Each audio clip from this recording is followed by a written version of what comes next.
Good morning and welcome to the Phoenix Rising podcast. I am Ashley Drummonds, and this podcast is all about bringing you conversation to help inspire and empower you to connect deeper to yourself so that you can connect deeper to your life and really just to have the power to create the life that you want. One of the things over the last 12 years of working as a fitness and mindset coach and starting my own businesses that I have always noticed comes up with clients. And even right now, I have a group of people going through the 8-week Transform Your Life bootcamp. The biggest thing in everything that you do in life is the mindset that you have about it. And I was in a call this week with one of the clients going through the bootcamp, and I had asked her, what's been the most challenging part of this for you? And her response was, hands down, the most challenging part, it's not the workouts and the meal plan, it's the mindset and the emotional component. However, that's also the part that is making the biggest difference of me being able to see this as a lifestyle and how this is affecting the other areas of my life. So because of that, and because this is something that just I've seen hundreds of people deal with over the years, I'm doing a free mindset workshop where I'm going to cover the top 5 mindset blocks both men and women struggle with when it comes to their health, their fitness, and losing weight or building lean muscle, and really just creating the body and the life that they want.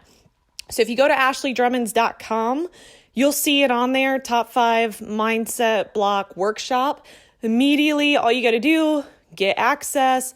I will send you the video as soon as you sign up for that, and we'll go over not only what those top 5 mindset blocks are, but more importantly, I will explain to you how I teach people to change it so that they can eliminate those blocks and really start to see progress moving forward towards their goals. So again, it's in the show notes. If you just go to ashleydrummonds.com, you can download that immediately and you'll get the video and we'll chat all about it so you can begin creating the body and the life that you want. All right, let's get into today's episode.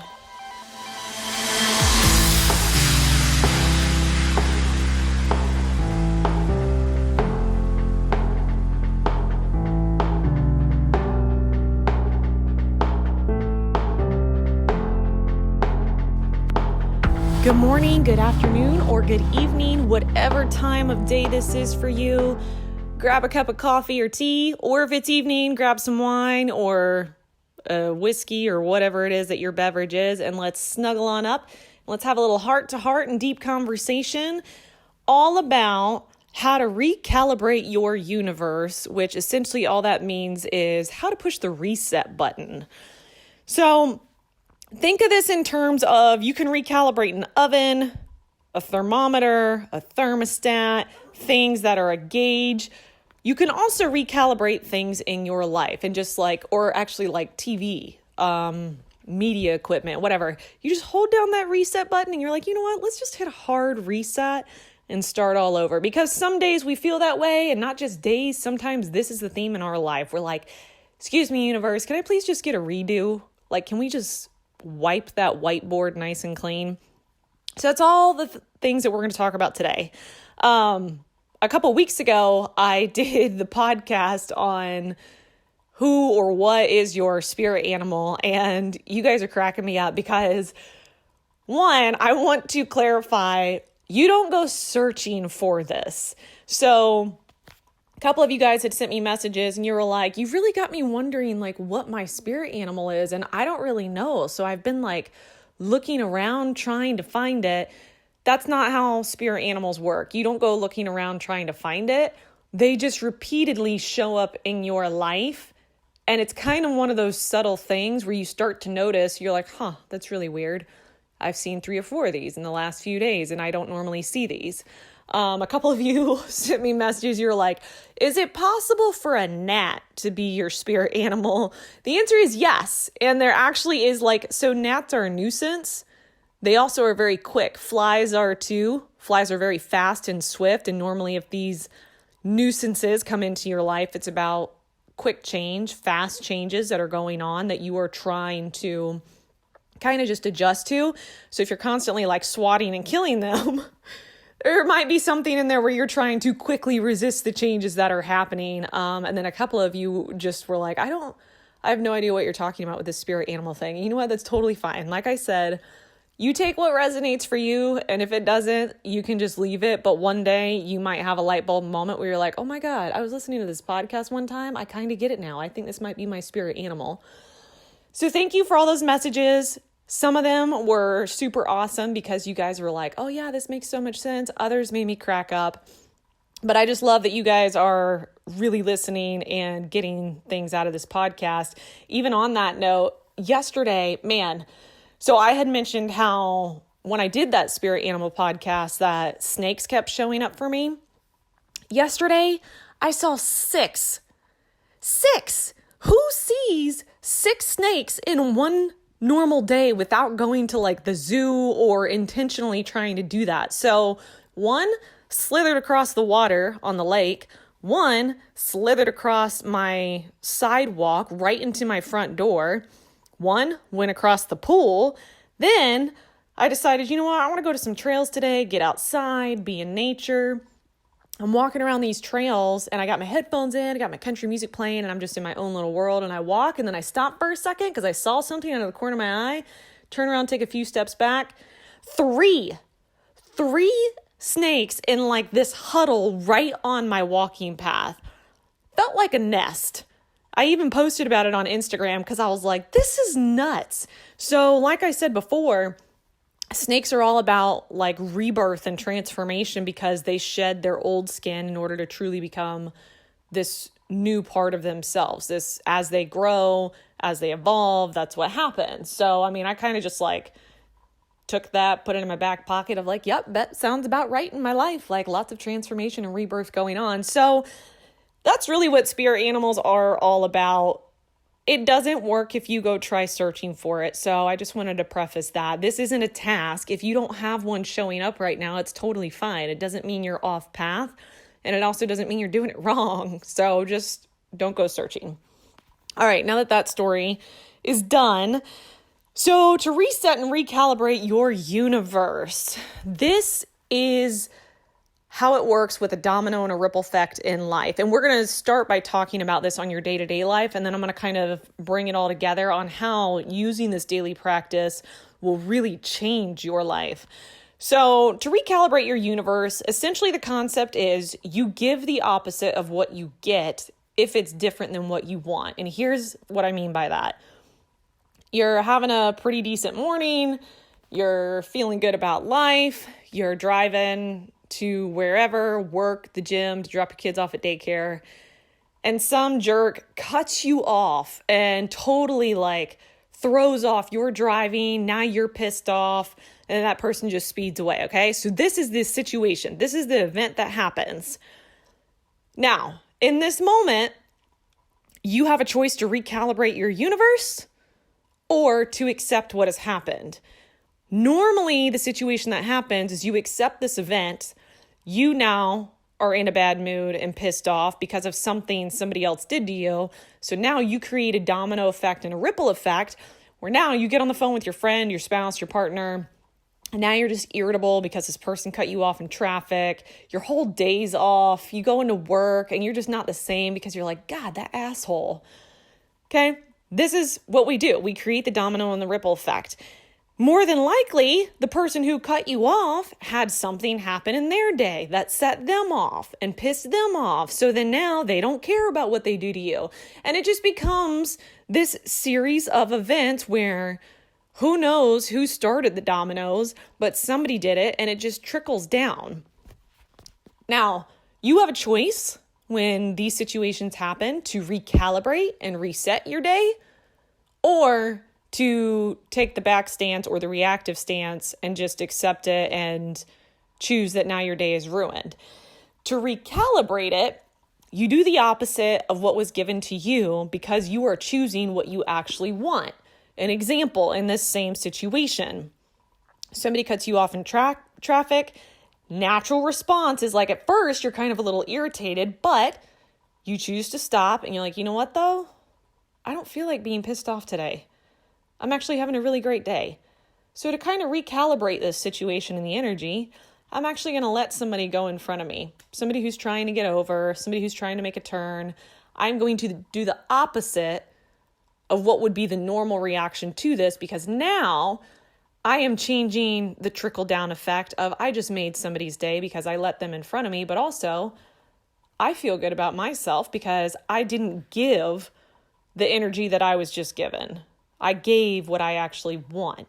So this is recalibrating. Another very real example of this is I was trying to record this podcast twice this morning, and I was interrupted twice. First time it happened, I was fine. I was like, you know what? No big deal. Like maybe that wasn't the right timing. I'll let it go. And I totally recalibrated, right? Second time, I hit the pause button and I took a very big sigh and a deep breath of like, okay, I am not starting my day off in a bad mood. We're just going to go with the flow. I know I'll record this podcast. It's fine. This is just a situation. There's no point in me getting mad because more than likely, the person who keeps interrupting me isn't even aware that I'm trying to record a podcast, and they're just going about their day. So I'm just going to stop. I'm going to handle this situation, and then I'm going to move forward, and I'm going to record the podcast. Because had I not done that, here's what would have happened. If I didn't pause, breathe, and then choose how to react, I would have recorded this podcast half-assed and giving you guys probably not great content, because I would have been still in my head and in the energy of irritation, and I would have just been checking something off my list. And that is not at all what I wanted. So step back, ask yourself, what do I actually want? And then make the choice to move forward from that position. This is kind of a funny story, another example of this. So here's why it's funny to me. It wasn't funny 6 or 7 years ago when I first started my business. It's funny now because I have enough experience and I have built tougher skin.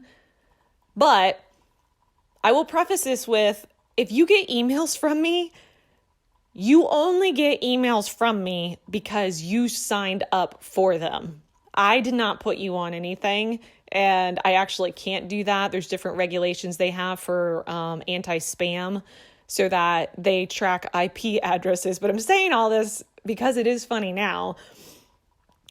Without failure, every time I send an email, and 90% of the time I'm sending you free workouts, free mindset, free podcasts, like I'm sending all this stuff out, I will get anywhere from, let's see, like 3 to 5 emails back in all caps and exclamation points of people who are so angry that they got the email asking me to remove them from the list. They're pissed off, all these things. 5 years ago, well, actually 7 years ago, it's crazy to think about. 7 years ago, I totally probably would have felt like, oh my God, people hate me. I'm a total failure at business. I shouldn't even be doing this. Now it makes me laugh because 1, I don't even respond to those anymore. I just like swipe and delete. But 2, I didn't put you on my email list. You put yourself there. So you're frustrating yourself. I don't know why you're so angry that you signed up for something and now you're getting what you signed up for. But this has taken practice. So I used to be very reactive to this, and then it would just totally set my morning off, and I wouldn't even bother sending another email for like a month because I'm like, oh my God, people hate the content that I'm sending. Like, this is terrible. Maybe I shouldn't be doing this business now. I'm like, well, that's nice. You made the choice to be on it. You can also hit the unsubscribe button and take yourself off. I don't know why you're angry with me. So here's another example of this. So the biggest difference is there's 2 different roles you're playing. One role is reactive. So taking a reactive approach with what happens in your life is you have the mindset that life happens to you and you are a victim. So you have the belief, and this is like a lot of stuff. This can go all the way back to childhood, but on the surface, you believe that life happens to you, you're totally helpless, you have no control over it. And here's the truth is you have no control over what other people do or the things that come into life. However, you do have control on how you choose to show up and participate in it. The other way is being proactive. When being proactive, you co-create your life and you take back your power to create what you actually want. So it's the exact same reality. And this is why they say two people can be in the exact same situation. If you separated them and asked them for the story of what happened, you would get two very different stories, because people are filtering everything through their own perspective, their own belief system, their own mindset, and it's going to come across very different. One will come across with the glass half full. The other person's going to take the reactive victim approach and just like life is terrible and tons of self-pity, okay? So if you think of this, you have to become, and I'm sure I've said this plenty of times, you have to become the observer of your reality. This takes so much practice. It takes a lot of emotional maturity. It takes a lot of inner strength, because it is not always easy, especially when you are being wronged.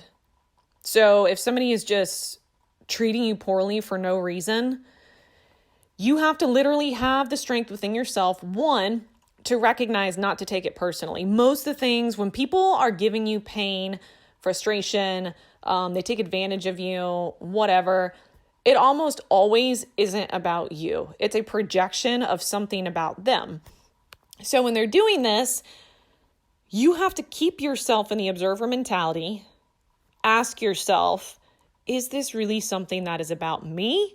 Or is there the possibility that this person is being the reactive domino effect of something going on in their life, and they are choosing to now just pass along the energy and the vibration that they've been given? This requires a ton of empathy, a ton of compassion, and a ton of self-awareness and being present, because all of us, as soon as this happens, so let's say it's a family member. Let's say it's a family member. This family member constantly makes you feel like nothing you do is ever good enough. Maybe it's your spouse too. I don't know. Nothing you do is ever good enough. And you have been busting your ass trying to do all kinds of things to not only improve yourself, but also improve your relationship and also improve life. And then you do all this, and then they come at you and they're like, hey, so I noticed you haven't really done this for me, or you haven't done that. And immediately you want to get so angry and justify to them everything that you're doing and how ungrateful or unappreciative they are. One, they are projecting something onto you because they have some deep ingrained thing of not being enough. Two, if you don't take the observer approach and you respond by being pissed off, you are now projecting something onto them, right? So instead, somebody has to be the leader. Somebody has to be the leader who stops the energetic trail and decides, like, you know what? I'm not going to work my shit out on you like you are doing to me. Instead, what I actually want is love, peace, harmony in this relationship.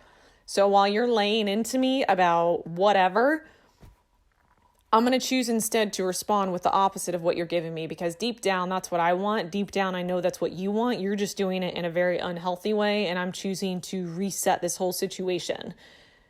It's the whole thing of like fighting fire with fire. Nobody's going to win. Everything's just going to burn down. But that's what we do. So how this plays out in the big picture and in your overall life is when you start to do this in your day-to-day practices of just very simple things. The things that you feel like you're lacking or that you need, you can actually reverse the situation. And I've talked to people about this even with money. If you feel like you are lacking in money and finances and abundance, instead of matching the lack by now you just hoard all the money, you are like cutting coupons, you're doing everything which further connects with that thought and that mindset of lack. Instead, do the opposite. Give the opposite to recalibrate the universe. Buy somebody a cup of coffee. If it's $1.50, who cares? A cup of coffee. Give the homeless person on the side of the road $5. Buy your friends dinner. Buy somebody a drink. Because what you're doing is you are putting your energy out to match what you actually want, instead of thinking like, okay, I don't have enough money, so now I have to hold on to everything that I've got and cut off all the energy. No, you're just matching that mindset. So turn it around. It's the same thing with love. There's not enough love. Nobody loves me. Okay, then give love. give love, and then you're recalibrating, and then you'll get what you want. So how this shows up in your life on the much bigger picture and why this is so important is because most of us have a path or are on a path in life that we have taken a reactive approach to because it's the life that everybody else in our family has had, and it's the only life that we have known. This can show up very much in the type of person you choose to marry or partner with. This can show up in the kind of lifestyle you live. It can show up in the career path. It can show up in your money situation too. For example, using health and fitness. There's plenty of people who I have worked with who show up and I'm like, all right, so tell me your story. What's going on? And they might be extremely overweight. And they're like, well, like my whole family is overweight. We just have really bad genes. My mom and dad are like 100 pounds overweight. I wasn't raised to eat super healthy and all of these things. And I always have to stop them. I'm like, and tell them, you can choose differently for yourself. You know that, right? Just because this is your entire family tree and every generation that you know, that doesn't mean that you are a victim and like, whoops, I was born into this family, so I guess this is just what I get. You can completely redo your entire path, but it would require you to be proactive, to take a different approach, and to really be the leader in your own life, not the follower. This isn't just about health and fitness. This is also with relationships and people's lifestyle. So like normally, if you've never heard this analogy, it all makes sense. But like typically people who have abusive parents, they usually are the result of their own abusive parents because they are reacting to the situation that happened to them and they are just passing it down. People who come from alcoholic families, a lot of time down the family line, somebody was alcoholic. That's just the familiar upbringing they had. So therefore they create the mindset of bringing that down. Or they come from an extreme background. A lot of times people who have gone through addictive situations, it comes all the way back to the family line. What was your family life like? Were you in an extreme household where things were very like on edge, you didn't know what you were walking into? Or was somebody in your family also an alcoholic and you picked up this behavior subconsciously that has created the domino effect in your life? And then if you don't choose to change that, a lot of times it passes down to the next generation where eventually somebody has to be the leader. Somebody has to be the leader that realizes like, hey, just because this happened to you doesn't mean that you have to choose it. There's always two stories to tell, the one where you are the victim and the one where you are the hero. Nobody can choose your story for you. You just choose the kind of life that you want. I'm going to take a crazy guess that if you're listening to this podcast, more than likely you don't want the victim story anymore. You are not helpless. You are not powerless. Every single day you have a choice of how to react to any given situation and the kind of person that you are going to be. This is by far the most work that you will do in your life, but also the most rewarding work you will do. A couple years ago when I was like really just doing a lot of new things in the abs pancakes business, I remember I went through a series of months where everything I tried, I just kept getting no's. And it was like over and over and over. And I went outside and I remember I was taking a walk. And I remember telling the person I was taking a walk with that I said, the hardest thing about being an entrepreneur or being a business owner has nothing to do with business stuff. Like that's the easiest part. The hardest part is choosing to keep going and continuing to get back up every single time you're given a no. Like the amount of resiliency most people don't understand. Like business is easy. Business is numbers, it's marketing, it's creating products, it's mostly logistics. But to choose to keep going when you're told no over and over and over and over, that's the hardest part, but that's what you have to develop. And using this with this analogy, it's the same exact thing. Like choosing to be the leader when nobody else in your family or in your social circle or your immediate life sees what you're doing, let alone supports it, that's the hardest part of change. It's not doing workouts. It's not eating healthy. It's developing the mindset, the emotional maturity, the self-awareness, and the choice to be the hero story instead of the victim story. And another very real story of this in my life that has taken me years to work through, and I always have to keep it in check, is on the big picture. So in my family, my immediate family on my mom's side, my immediate family on my dad's side, and then all the way down the line, the women, the females in my life, they're raised very traditional. It's the idea that, women, you go to college to get your MRS degree, you find a guy, you get married, the guy's the financial breadwinner, and then you just have babies and you stay home. There is absolutely nothing wrong with that. That is totally fine. However, I've never really, subscribed to that belief or that life and path. That path in life. I was like, that did not feel right when I just said that. That path in life. But that's been the most challenging thing because no other females in my family are entrepreneurs. They're not really big into no, you know what? I'm going to pave my own path. Pioneers, blazing their own trail. So what's happened over the years is in my early 20s when I was like, I want to be an entrepreneur. I want to do health and fitness. Here's everything. This is who I am and who I want to be.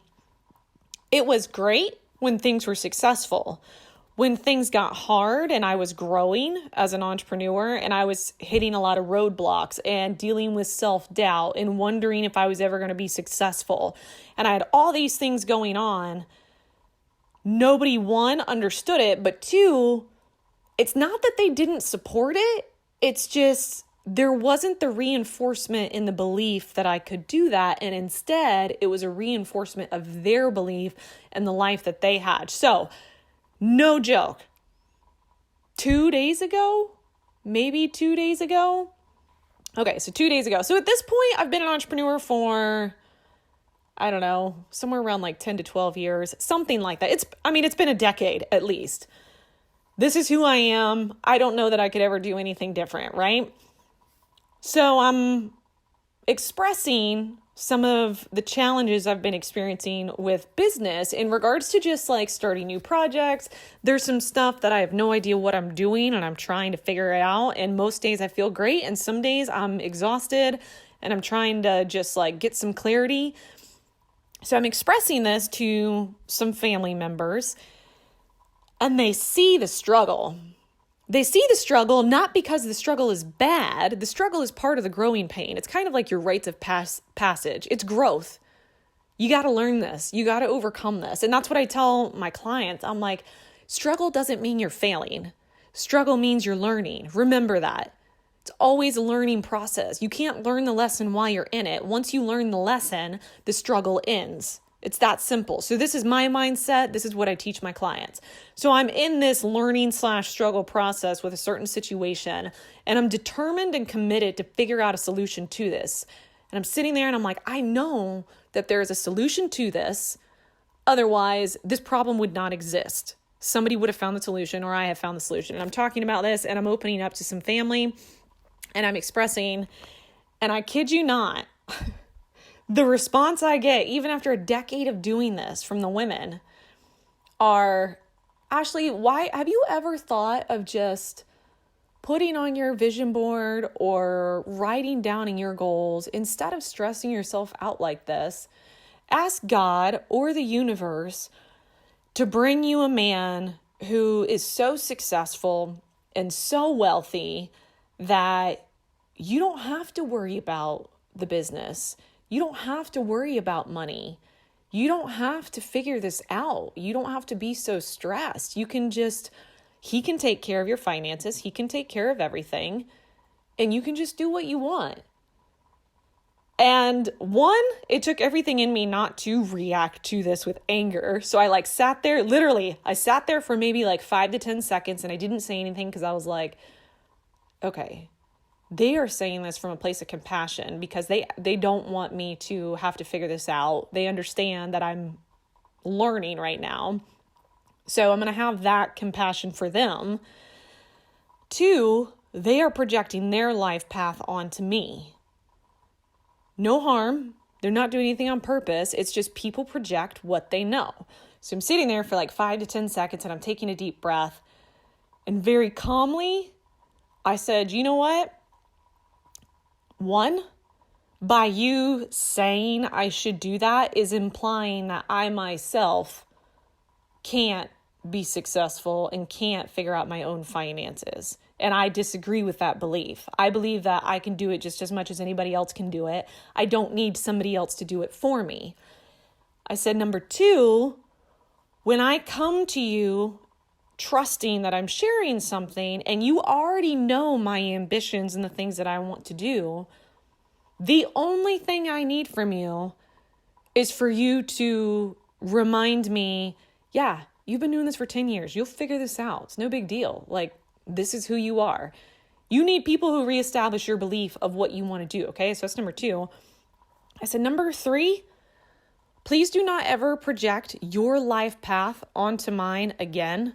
I've made it clear. What you want for me is not what I want for me. And while I appreciate it's coming from a place of love and compassion, I ask that you respect what I have made very clear that I want for my life and stop projecting yours onto me. And that was all I said. And I didn't say it angrily. I said it very assertively. And sometimes, again, I was telling clients this, sometimes you have to do this with the people that are closest to you, because when they see you learning and growing, they don't see learning and growing. They see struggle, defeat, unhappiness, and pain. So their thought process is, oh my God, he or she is just having such a hard time. I want to fix this. So in order to fix this, just put them on the easy path. Why can't they keep doing what I've been doing? Why can't they just continue to eat and drink and do whatever? Why can't they just accept that this is the path that they're on?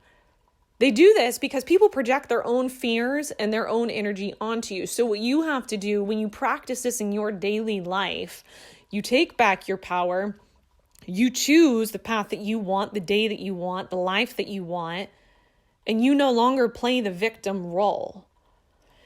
It is not easy, guys, and it is so much easier when you're having good days. But my other point in this is why it is so important for you to have people in your life, whether it's one person. If you have one person in your life who can be this for you, then you are so much more blessed than most people. Most people I know, even clients, I get on calls with them and I tell them, you need people in your life that remind you of who you are and what you're capable of, not who try to hold you back and make your reality fit their reality. And I say, do you have at least one person in your life that can do this?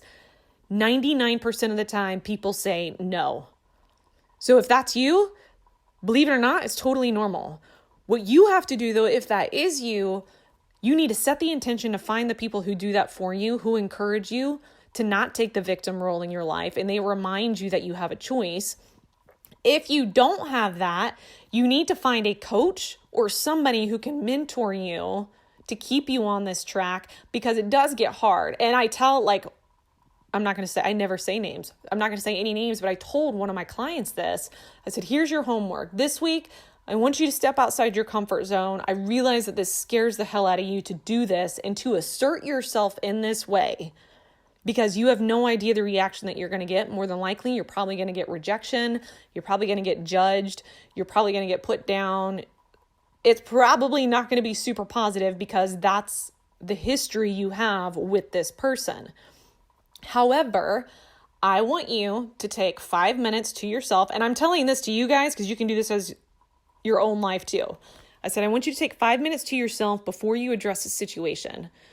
Sit on your bed, sit in your car, go to the bathroom, take a few deep breaths so that you are super present. And I want you to get in the place of you're going to accept you might have to deal with this alone on your own path for a little bit. You might not get the reaction and the support that you want. So accept that in yourself, because when you accept that while going into the situation to assert yourself, it's going to be a whole lot easier and less devastating. If that happens though, I want you to remember, you go to this family member and you say, hey, here's what's going on. I'm saying this because I want your support, but if you don't give it to me, that's not going to change what I do or what I decide. You're still going to get a call next week with me, and I will reinforce that with you. And this is what is so important about these coaching calls with these clients that I tell them is that you have a week. You might get totally knocked down, but don't worry, because we're going to get on another call and I'm going to be right there with you as that person that's like, hey, don't do that. Don't be reactive. Don't worry about what those people say. This is the first time you're asserting yourself, expressing your desires and wants. It's very natural that you aren't always going to have the support. So anytime you're in a situation, and this is a lot bigger than just your day-to-day life, but again, going back, resetting and recalibrating your universe to the life and what you actually want, it's the day-to-day practice of it that is going to make you stronger in your overall life. So with this, the more time you connect with yourself, being present, tapping into your own truth, your own desires, your own things that you want, you're coming from a place of empowerment. So when things happen and you have a choice to react, stop, breathe for just a second, become the observer, and choose that you are more powerful than to just be a victim that reacts to everything going on in life. That's not how it works. So to reiterate, how to reset and recalibrate your universe, do the opposite of what you're given and give what you actually want instead of what you receive. You also have to have a place of self-worth. When you're in a place of self-worth, you know what you deserve. You know what you're capable of. You know that you actually can have what you want. But until you discover that, you think that you just have to accept whatever you're getting. This happens, I've seen this happen a lot with people's jobs and in dating. They just accept the first job that's given to them because they think, well, at least somebody wants me. I'm like, what? You don't just have to accept anything. Think of these things almost like going to a restaurant. Just because it's on the menu doesn't mean you have to eat it. You can tell the waiter or waitress what you actually want. And a very good friend of mine, if she's listening to this, she knows this story. We used to go to happy hour all the time, and we're foodie people. And a few years ago when we first started going, there was one situation. So you guys know I'm kind of like a food beverage snob a little bit. There's one situation, we went to some restaurant. I don't remember what it was. Normally, if I'm drinking wine and I'm very in my wine mood, I'm a wine snob. I'm not going to lie about it. And people who go to dinner with me, they know this, and I'll ask, I'm like, hey, can I taste this first? I'm not ordering a whole glass until I taste it. And it takes me a while because I'm trying to figure it out. So I went with this friend. This is just how I've always approached it, because in my mind, I figure I am paying for this service, so I'm going to get what I want. So she orders, I don't remember if it was a drink or a wine. I don't recall. But regardless, she gets it, and we're sitting there, and I'm enjoying my wine, and I get in this very happy place when I'm very satisfied with the food and the drink choice that I have. And I'm like, ooh, how's your drink? And she's like, it's okay. It's not what I thought it was going to be. And I was like, tell them to make you something different. And she's like, what? I was like, that's not what you thought it was. You want something different. You are paying $15 for this drink. Be honest with the server or the bartender and say, hey, this isn't what I thought it was. Can I try something different? I said, good bartender, a lot of them usually get at least, when people ask me about wine, I actually get really excited because I'm like, ooh, okay, so what do you like? Do you like tannins, no tannins? Do you like sweet, semi-sweet? Do you like full body, light? But I get kind of excited because it's like a game for me. It's a challenge. And most bartenders who really love what they're doing, they kind of like it too. They're like, let me craft up something for you that I know is just going to blow you away. These are good ones. So I told her, I said, send it back. Just because they gave it to you doesn't mean you have to accept it. Send it back. And she was so nervous. She's like, are you serious? And I was so confused. I was like, you've never sent anything back? And she's like, will you do it for me? I was like, give me your drink. So she gives me the drink and I was like, hey, excuse me.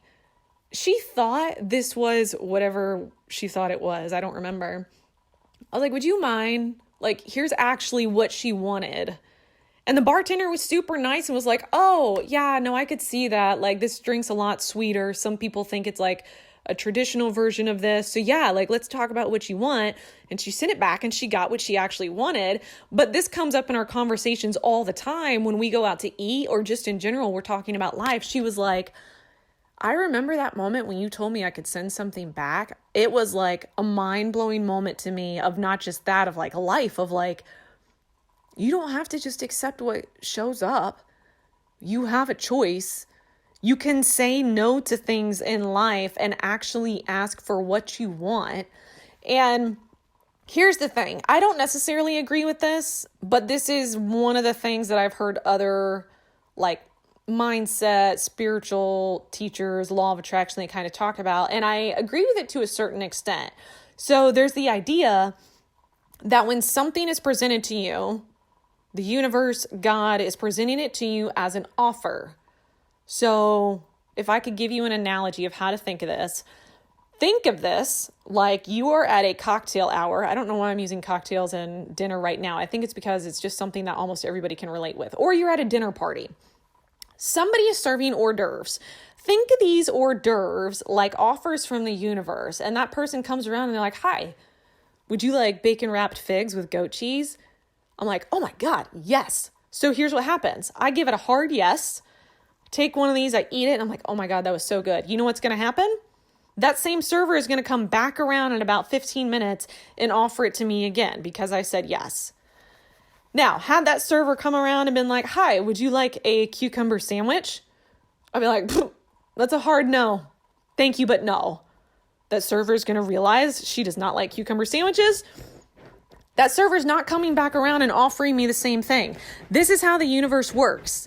The universe presents something like, hey, 6 years ago, when you were really insecure and didn't have self-worth, you used to date these kinds of people. So then you get this narcissistic person that shows up in your life, super interested in you. You have a choice. You can say, thank you, but it's a hard no for me. The person goes away.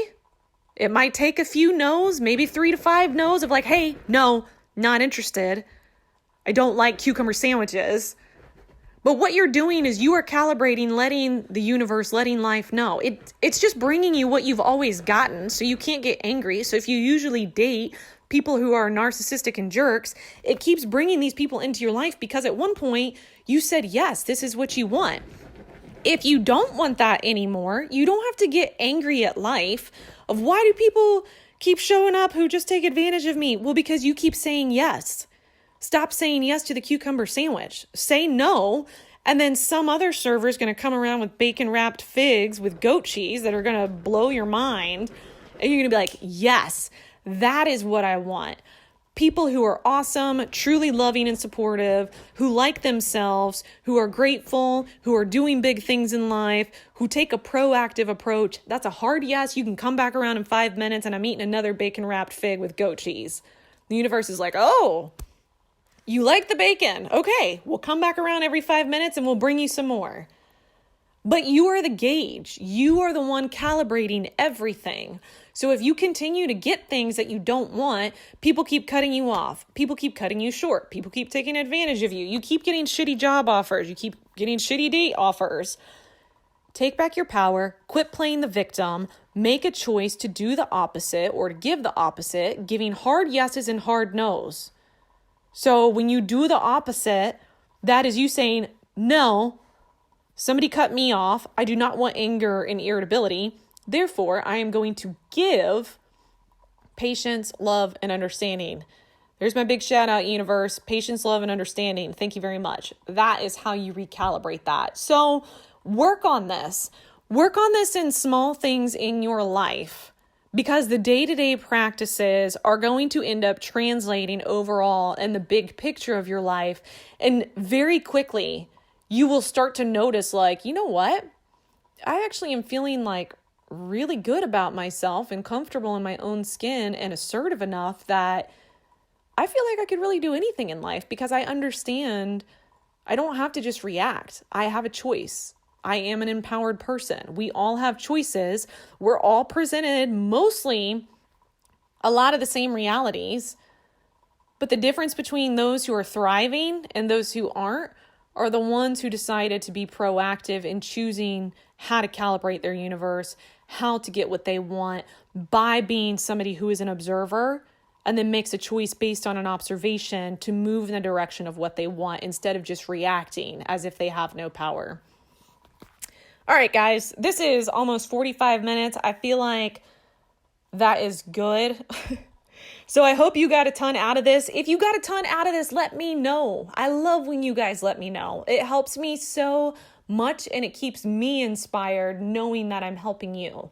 If you need help with your workouts and your mindset, that is exactly what I do. This is how I help people. This is what I love. This is my passion. Go to my website, ashleydrummons.com. Send me a message. There's on the top right, it says one-on-one coaching and there's a form. You can fill out the application and tell me about what you want help with. And then we'll just chat and figure out a way to help you get to your goals. But I appreciate you so much. I appreciate that you listen to this and show up every single day. And I hope you have a fantastic rest of your week until the next episode comes out. And go live life as if you have a choice because you absolutely do. And I will see you guys next Monday.